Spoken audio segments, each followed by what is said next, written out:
Hi, everybody. Today I'm going to be flying solo because Donna is, just feeling a little headachy, and I don't want to stress her out. So bear with me. So we're going to get the sound check by our lovely sound chick, and then we will move on. We may have some singing today because the little girl seems to be vocal. We've got the thumbs up. So just a warning to let you know what's going on out there. Hi, I am Harry Felker. This is The Network Web Presence Wednesday. Today is the day that we talk about stuff on the web, and there's some sensitive stuff I'm going to be talking about, account-wise sensitive as far as I'm concerned. So I just want to let you know, you guys are not seeing any fucking pictures today. Just going to throw that out there. I'm not giving anybody access to pictures of my account. I didn't have time to take screenies, edit out any personal information, so I'm not going to be sharing any of that stuff. Today, between yesterday and today, my holdings have in cryptocurrency have increased in value, not in quantity, but in quality. And I think this is a very important thing to understand what's going on and why and what is going to be the challenges that are going to be involved with this in the near future. If you were following me on Facebook before I got banned, I've been actively asking people, I need people who know how to create apps and how to deal with being paid via crypto over online services and whatnot. And that got crickets because apparently none of my friends either know about it or want to share any of that information with me. I'm going to assume it's I got throttled by Facebook since, it was shortly thereafter that I was blocked. I had then posted another post just before I got blocked, like minutes before I got blocked, about crypto wallets and what people use. And they generally come in two camps. Those two camps are you are not technically savvy enough. You don't have the finesse to manage your own digital wallet, and you do have the savvy to manage your own digital wallet.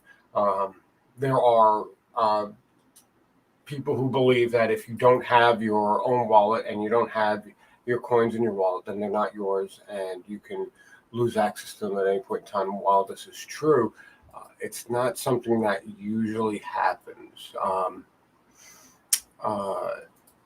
It's not a common occurrence yet. So for those of us who are not tech savvy, a good friend of mine, Rocco Stanzoni, he is technically savvy.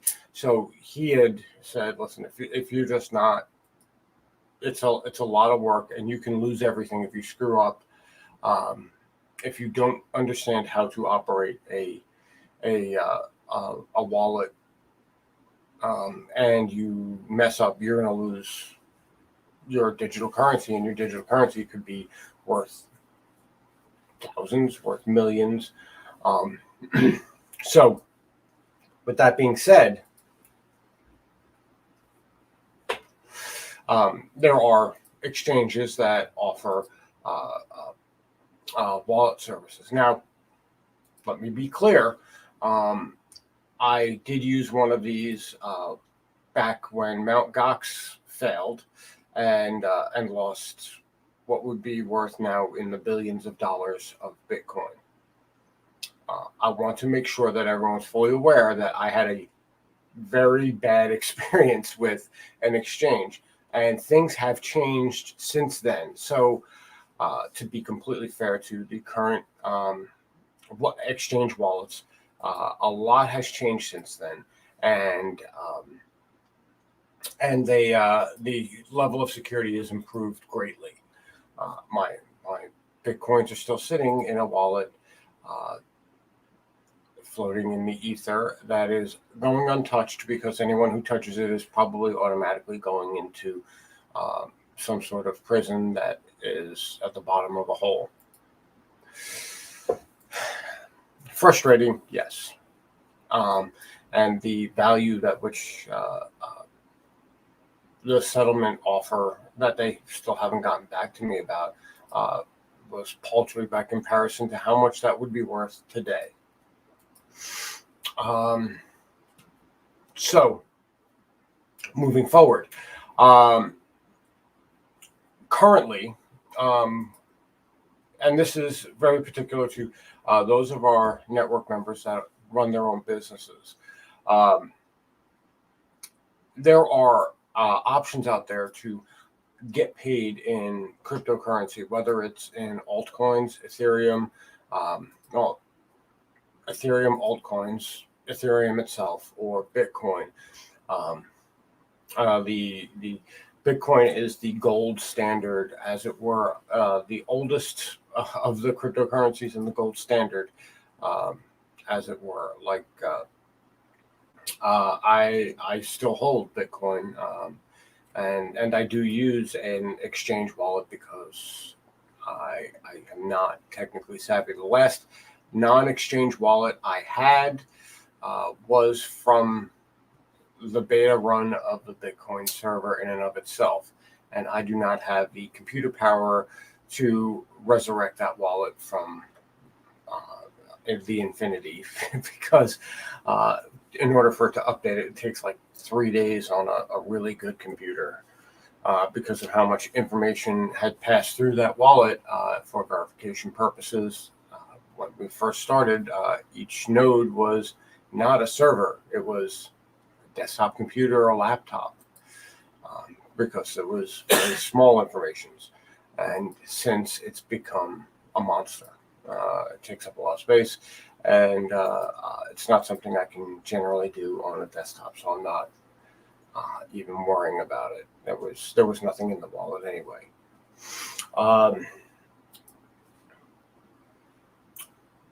The outside of that, the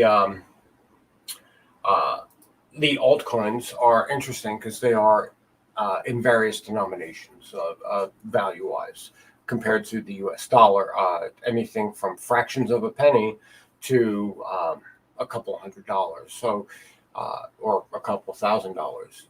You could feasibly purchase a car for, 3 Ethereum at this point, I think. Let me take a look. Maybe 4 Ethereum. If you want a nice fancy car, if that's available. And what has been happening over the last couple of years is it's become a more and more viable method of payment. Amazon does accept crypto in certain situations. PayNow.io, I believe, is working in that medium as well. Not only taking credit card information in a secure third-party manner, but also able to transfer digital currency in the same manner. This is part of the reason why the crypto market has been positively volatile over the last 48 hours, in part. The first publicly traded crypto savings company finally got SEC approval. And today it traded in over $1 billion of its. It traded on the market at a volume of over $1 billion. This is a company that's purpose is using crypto to generate your retirement fund, right? And this company, upon 1 day's worth of trading, traded the value of over $1 billion in volume. People buying the stocks and trading stocks and whatnot. Coming on the heels of the news from the White House and the federal government about how the only people who operate crypto are criminals. We have, two sides of the face talking at us. And this is refreshing and alarming all at the same time, to be fair, because I can't say that I know what the federal government's going to do because, well, sometimes I think, well, if I just think of this most stupid, petty, inane thing to do, that's what the government will do. And then they all in on like atrocity. So I'm not playing this game anymore with them. What that generally transpires, what that generally comes through as is the thought process that obviously, yes, we need to invest in crypto, invest in utilizing these methodologies for payment because these are going to be payments that we're going to be seeing in the future. If we don't see them already, they are viable methods of payment. We may be seeing them more mainstream in the future, and if anything has taught us anything about emerging technology, the people who are in first generally benefit the best. So if you are not involved in it's now payments, not payments now. So if you're not set up in now payments with their easy step-by-step applications for accepting crypto, and I believe they took on the Shiba Inu coin because of all the work that they're doing to make their meme coin actually a legitimate token, or their meme token into an actual legitimate coin.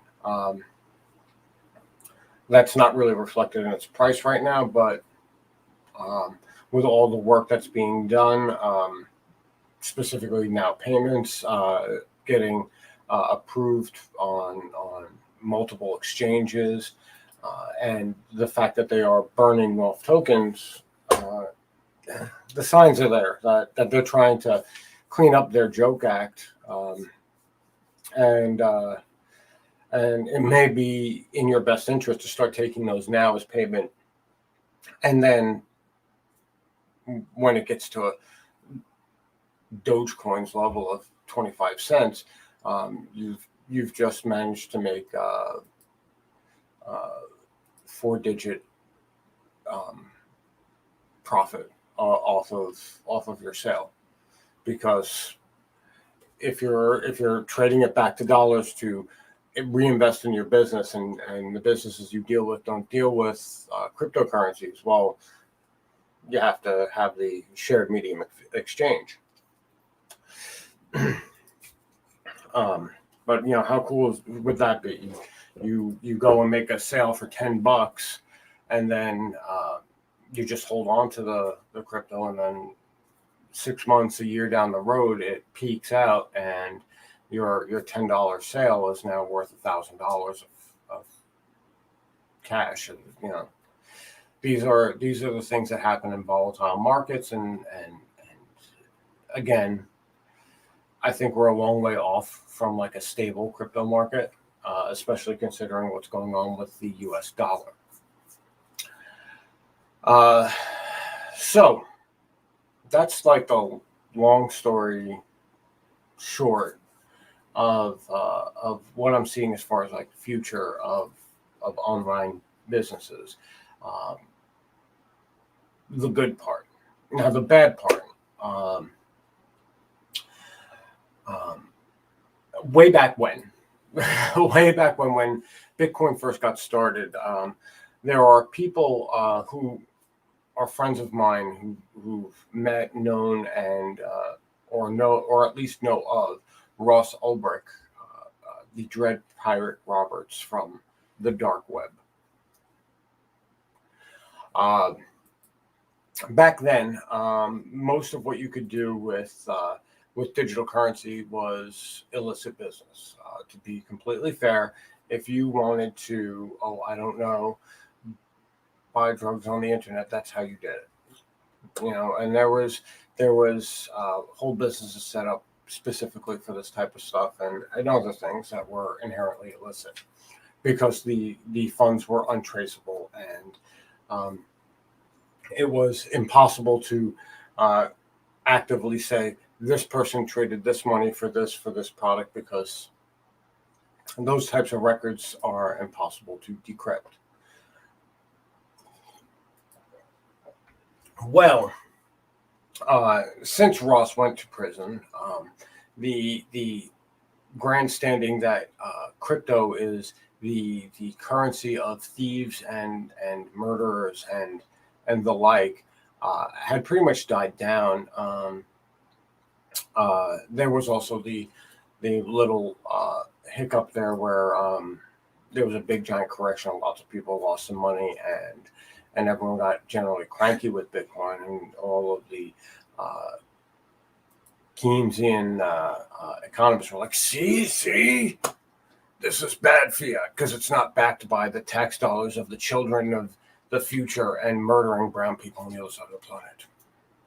And the reality is, it was just a market correction. It happens a lot when it happens in the United States with the dollar and the markets that the dollar are inherently attached to. Millions of people go homeless, and that's acceptable. A bunch of nerds lost, millions of dollars, but it was millions of dollars that was unrealized gains. And all of a sudden, it's we should steer clear of the crypto market. Makes no sense when you look at it in relation to what happens with the dollar when it crashes. The reason why I bring that up is because recently, especially with the positive volatility of the market that has happened this year, with the increased digital marketing that has gone on, the increased digital exchanges that have gone on as far as purchasing online, and people looking for new and inventive ways to make sure that they can get that almighty dollar. The crypto market has stepped in with a bunch of utility style tokens, and those utility style tokens really attack the negative parts of the market around the US dollar and other fiat currencies. When I say fiat, I mean they just basically print it, and there's really no market.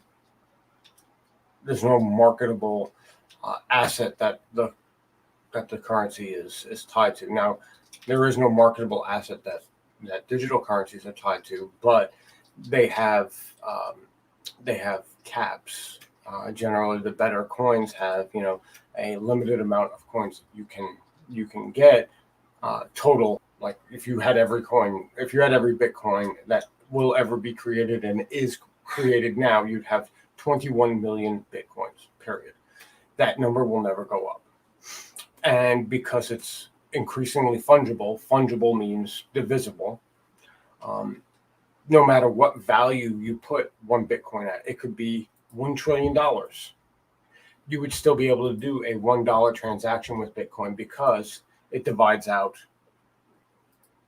by decimal places. So the value of Bitcoin really doesn't change. It's a medium of exchange, period, end of story. The value of what you compare it to, on the other hand, changes wildly because, as we saw last year and the beginning of this year, the federal government can just make trillions of dollars just appear. Now, there are coins, and they're called quote unquote shit coins or meme coins that have like ridiculous caps on the numbers that there are. Like SHIB has 900 something trillion, and in order to gain legitimacy, the developers at SHIB they decided they're going to burn off coins, meaning they're going to destroy some of their tokens, specifically to make it so that people understand we're actually going to be in business to make money now, and that's an important difference. Like the reality that you can't just generate an extra trillion bitcoins means that it never really can lose value. It's only valuated against other means of exchange or against products, but it's never going to lose its inherent value in and of itself because it doesn't really have one to lose. The only value it has is that it's not infinitely printable, like the dollar. You can't just go on a computer and go, well, you know what? I want there to be 2.1 trillion bitcoins. There's no one to do that. It's completely decentralized. That being said, the federal government has started attacking the crypto market again as a means for criminals to make money. And really what that's saying is that the criminals that are the federal government are having a hard time legitimizing robbing the populace of their value because it's hidden in digital wallets that they can't access. So just keep that in mind, that when you are deciding to engage in digital business, that not only is the value of cryptocurrency volatile, but so is the government that which is attempting to put controls on the crypto market.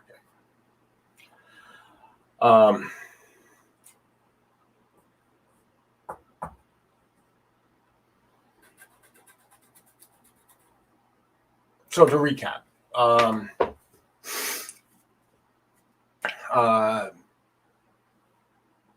over the last couple of years, we've seen an increase in the market usage of cryptocurrency as an exchange, as a tool for investment, meaning like investing for your retirement. In the case of BITO, the Bitcoin ETF company that just went live on the stock market, or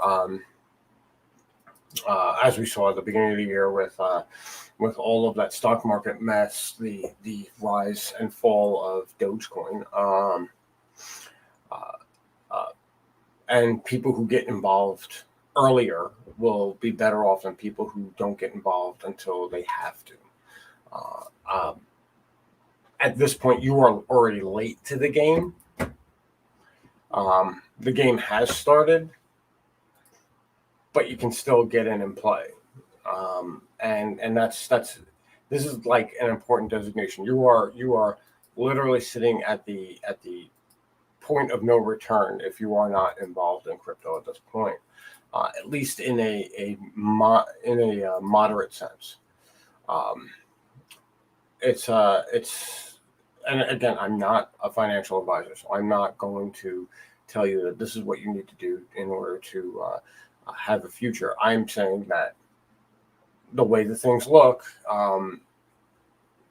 if we look at any market in technology, people who adopt that technology earlier make more money, and that's all I'm really saying. So just keep that in mind. If you wait until late in the game, or when the game is really over, to start accepting crypto as a payment option, you could end up, A, not making any money, losing money, or B, become a criminal because the government decided to regulate what they had been allowing into an illegal activity. So with that being said, that's really all I have to say. I have rambled on and on and on for close to 25 minutes about this.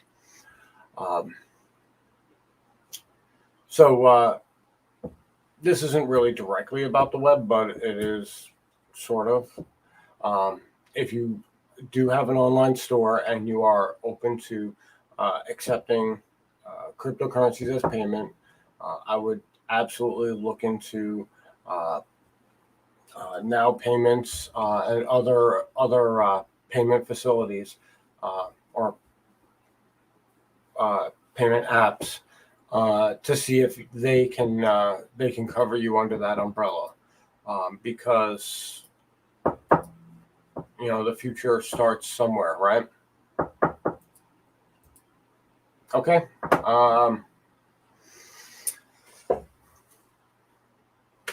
That's what I got. Thanks everybody for coming by. We will see you tomorrow for Theory Thursday, and there's that. Bye. That's too high. Gotta be lower.